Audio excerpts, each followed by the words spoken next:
नमस्ते बच्चों। वर्ग समीकरण का प्रश्न संग्रह 2.5 ये मैं आपको आज बताने जा रही हूँ। यहाँ पर आपको क्या पढ़ना है कि विवेचक क्या होता है। विवेचक अर्थात b वर्ग माइनस 4ac का मान और इसे इस अक्षर अर्थात इसको कहते हैं डेल्टा। हाँ, क्या कहते हैं इसको? डेल्टा। ये ग्रीक अक्षर है, इस अक्षर से इसको पहचाना जाता है b वर्ग माइनस 4ac। अब विवेचक का मान अगर शून्य से अधिक हो, विवेचक का मान यदि शून्य से अधिक हो तो मूलों का स्वरूप वास्तविक तथा असमान होता है। विवेचक का मान यदि ऋण संख्या हो तो मूलों का स्वरूप वास्तविक संख्या नहीं होते। विवेचक का मान यदि शून्य हो तो मूलों का स्वरूप वास्तविक और समान होता है। फिर से एक बार देखिए, यहाँ पर विवेचक का मान अर्थात डेल्टा और हम मूलों का स्वरूप दोनों की तुलना करेंगे। विवेचक का मान यदि शून्य हो तो मूलों का स्वरूप कैसा होता है? वास्तविक और समान। विवेचक का मान अगर शून्य से अधिक हो तो वास्तविक तथा असमान होते हैं मूल, और विवेचक का मान यदि ऋण संख्या अर्थात शून्य से कम हो तो मूलों का स्वरूप वास्तविक संख्या नहीं होते। ठीक है। इसके बाद यदि वर्ग समीकरण के मूल अल्फा तथा बीटा, इसको कहते हैं अल्फा और इसे कहते हैं बीटा, यदि वर्ग समीकरण के मूल अल्फा और बीटा हो तो क्या? अल्फा प्लस बीटा बराबर माइनस बी बटे ए और अल्फा गुणे बीटा बराबर सी बटे ए। फिर से एक बार देखिए, अल्फा प्लस बीटा बराबर माइनस बी बटे ए और अल्फा गुणे बीटा बराबर सी बटे ए।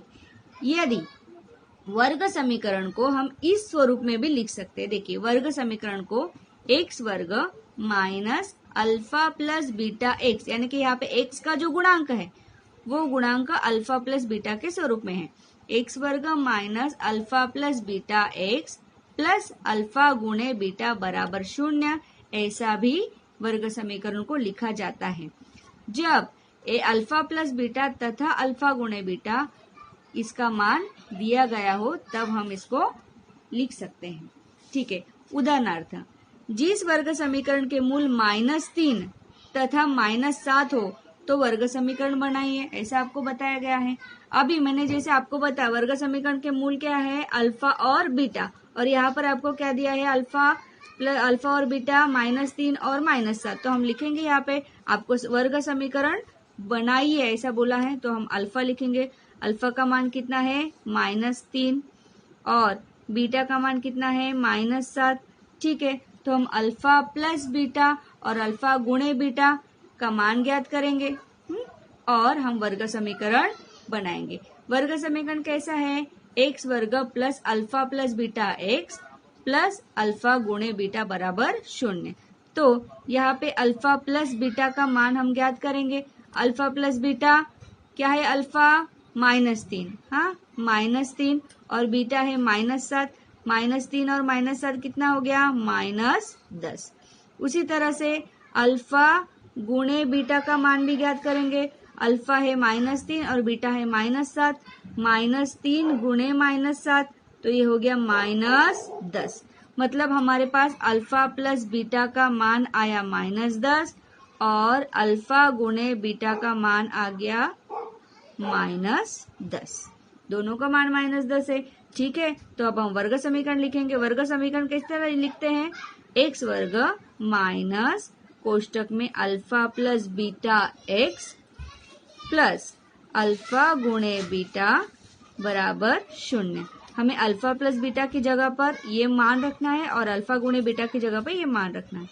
एक्स वर्ग माइनस अल्फा प्लस बीटा का मान आया -10, हाँ तो यहाँ पे लिखो -10 एक्स प्लस इसका मान क्या आया? -10, अल्फा गुणे बीटा का मान भी -10 बराबर 0। एक्स वर्ग, अभी यहाँ पे देखो कोष्टक है, कोष्टक अगर हम खोलेंगे तो माइनस माइनस हो जाएगा +10 एक्स और यहाँ पर भी कोष्टक खोलेंगे तो हो जाएगा -10 बराबर 0। तो ये हो गया हमारा वर्ग समीकरण। ठीक है। आगे का प्रश्न है, निम्न रिक्त चौखटे भरो। प्रश्न है ax वर्ग प्लस bx प्लस c बराबर 0। ऊपर की चौखट है जिसमें b वर्ग माइनस 4ac का मान दिया है 5, बी वर्ग माइनस 4ac अर्थात क्या, विवेचक। अब भी आपको बताया था बी वर्ग माइनस 4ac का मान दिया है -5। हाँ, तो यहाँ पे 2 मान दिया है कि यदि बी वर्ग माइनस 4ac का मान 5 हो तो मूलों का स्वरूप कैसा होगा, और बी वर्ग माइनस 4ac का मान यदि -5 हो तो मूलों का स्वरूप कैसा होगा, आपको इन उनके सामने वाले चौखटों में लिखना है। तो जैसा कि आपको बताया कि मूलों का स्वरूप अगर बी वर्ग माइनस 4ac का मान अगर 0 से अधिक हो तो मूलों का स्वरूप होता है वास्तविक तथा असमान, वास्तविक तथा असमान। और यदि ऋण संख्या हो तो मूल वास्तविक नहीं होते, वास्तविक नहीं होते। ठीक है, ये उस चौखटों का उत्तर है। चलो अगला प्रश्न देखिए। मूलों का योगफल -7 दिया है, मूलों का गुणनफल 5 दिया है और आपको वर्ग समीकरण लिखना है। हमने अभी ये प्रश्न हल किया है। मूलों का योग अर्थात अल्फा प्लस बीटा बराबर आपको दिया है -7, ये हो गया मूलों का योग। और मूलों का गुणनफल अर्थात अल्फा गुणे बीटा बराबर दिया है आपको 5। तो अल्फा प्लस बीटा और अल्फा गुणे बीटा को लेकर समीकरण कैसा होता है आपको अभी बताया था, फिर से एक बार बता रही हूँ। एक्स वर्ग minus alpha plus beta x plus alpha गुणे बीटा बराबर 0। अल्फा प्लस बीटा की जगह पे लिखना है -7 और अल्फा गुणे बीटा की जगह लिखना है 5। तो एक्स वर्ग माइनस 7 यानी कि कोष्टक में -7x प्लस 5 बराबर 0। अब देखिए यहाँ पे माइनस माइनस हो जाएगा प्लस, तो हमारा उत्तर में यहाँ पे चौखट में लिख रही हूँ अभी एक्स वर्ग प्लस 7x प्लस 5 बराबर 0। अगला सवाल देखिए। यदि अल्फा तथा बीटा यह दिए गए वर्ग समीकरण के मूल हो तो 2x वर्ग प्लस -4 -3 बराबर 0। इसमें आपको अल्फा प्लस बीटा का और अल्फा गुणे बीटा का मान ज्ञात करना है। तो अल्फा प्लस बीटा का मान ज्ञात करने के लिए क्या करेंगे और अल्फा गुणे बीटा का मान ज्ञात करने के लिए क्या करेंगे। ठीक है, अब अल्फा प्लस बीटा का मान ज्ञात करने के लिए आप क्या करेंगे कि आपको पहले ही बताया था कि अल्फा प्लस बीटा का सूत्र भी है, तो उस सूत्र से भी आप जा सकते हैं। अल्फा प्लस बीटा बराबर -b/a और अल्फा गुणे बीटा बराबर c/a, इस सूत्र से भी आप कर सकते हैं। अभी alpha plus beta -b/a, b यानी कि क्या, x का गुणांक, x का गुणांक क्या है -4, तो माइनस माइनस हो गया +4 और a कितना है 2, 4/2 कितना हुआ 2। ठीक है, और अल्फा गुणे बीटा अर्थात c/a, यहाँ पे c कितना है -3/a का मान कितना है 2, तो यहाँ पे आपका उत्तर है -3/2।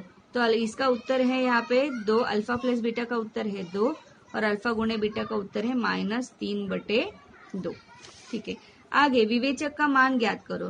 विवेचक यानी कि क्या बताया था आपको, b वर्ग -4ac का आपको मान ज्ञात करना है। इसके लिए हम लिखेंगे ये समीकरण x वर्ग -7x - 1 बराबर 0 और इसकी तुलना हम समीकरण के मानक रूप से करेंगे।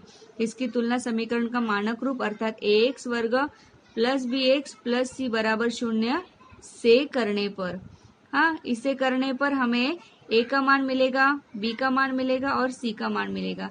देखिए a यानी के x वर्ग का गुणांक 1 है, b यानी के x वाले पद का गुणांक -7 है और c यानी कि अचरांक कितना है -1। अब हम ज्ञात करेंगे b वर्ग -4ac का मान। हाँ, तो b का मान कितना है हमें -7, तो -7 का वर्ग -4 गुणे a गुणे c, 4 गुणे a का मान 1 गुणे c का मान -1। ठीक है, -7 का वर्ग कैसे ज्ञात करते हैं, -7 का वर्ग अर्थात -7 गुणे -7, 7 सत्ते 49, माइनस माइनस प्लस, तो -7 का वर्ग आया +49। यहाँ पर भी माइनस माइनस हो जाएगा प्लस, 4 एकम 4, 4 एकम 4। ठीक है, तो 49 प्लस 4 कितना हुआ 53।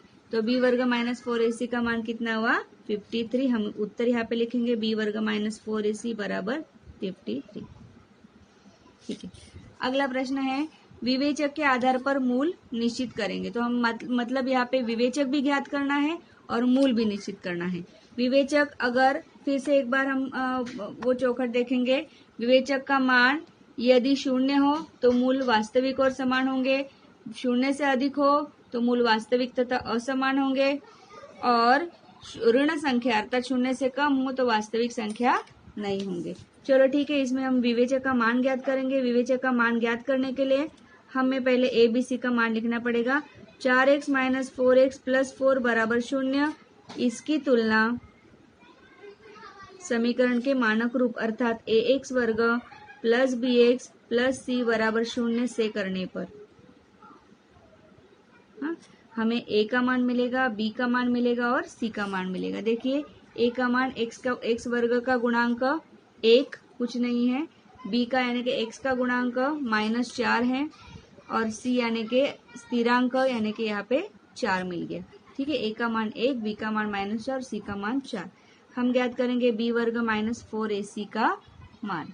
ठीक है, b वर्ग, b का मान है -4, मतलब -4 का वर्ग -4 गुणे a का मान 1 गुणे c का मान 4।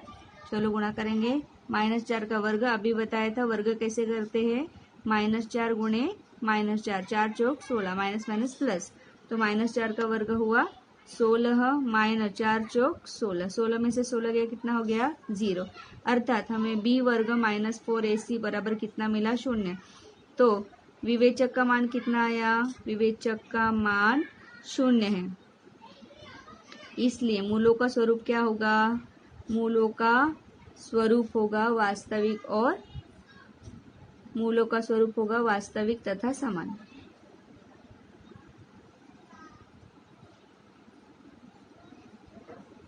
ठीक है, मैं आपको ये पेज वापस एक बार दिखा रही हूँ, इसको आप अपने कॉपी में लिखना और स्टडी करना अच्छे से। ठीक है, थैंक यू।